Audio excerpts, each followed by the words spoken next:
Countries across the globe are banning Russian oil imports, leaving leaders looking for alternate energy resources. Professor Ann Buntzer is the director of the Ralph Lowe Energy Institute at TCU's Neeley School of Business. She joins us this morning to explain. Good morning, Professor. Thanks for joining us. Hi, Leslie. How are you? I'm good, thank you. Let's talk a little bit more about what this ban on Russian oil means, specifically for the U.S. and how it can really impact us. I understand that most of our oil is not necessarily imported from Russia, but certainly a portion of it. Yeah, I think we only import about 5 million barrels a day, so it's a small number. So that impact literally isn't significant. Well, what's significant is the symbol it sends geopolitically, that we are together with the rest of the world in putting sanctions on Russia. We immediately saw the decline in the ruble, and that what happens when the U.S. comes out and puts sanctions on Russia. So, what happens then is we see the oil prices surge, and then we have a direct effect here to our wallets at home.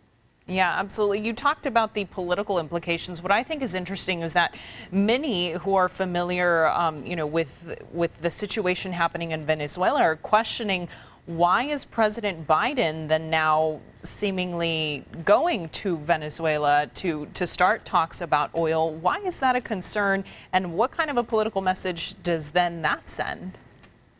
I think you could look at it as an opportunity too, that if something can be put in place that is reasonable and might shift some of the governmental and administrative behavior of Venezuela, then this could be a positive thing. Making sure that there is a supply for the world in our energy and consumption needs is critical in order to make sure that we have a healthy economic situation. So it is important, I think, that we start talking to other nations that maybe typically we haven't before. We open those doors again. We see how much we can make them move geopolitically. So it could be a real opportunity. I'm hoping that is why the Biden administration is opening that door. We'll see. Yeah, absolutely. And talking about just having more energy, of course, the subject of renewable energy has come up. What can we learn in terms of, having so much of a reliance on oil? Is this a good thing? Does this open up the door for more renewable energy sources? I think it's great. I think it's definitely going to push Europe to relook at their green energy plan. I think, renewables are a fantastic source of energy. I think, in order to get to a clean energy future that I think everybody would argue is a positive thing, that, we have to be realistic about what that looks like. And in Europe is feeling the pain of that right now.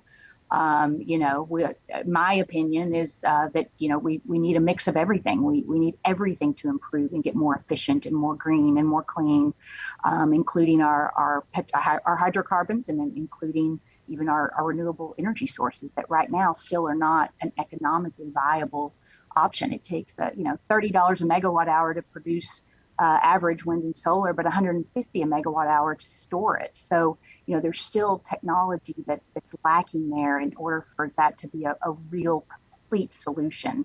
I think natural gas will continue to play a significant role in Europe in its energy security and weakening that dependence from Russia. That's going to be critical, and it'll play a major role in helping Europe transition away from that. Yeah, absolutely. A lot of things to watch, a lot of things to continue discussing. Well, we appreciate your time this morning, Professor Ann Buntzer with TCU's Neeley School of Business. Thank you so much for joining us. You're welcome, Leslie. Have a great day.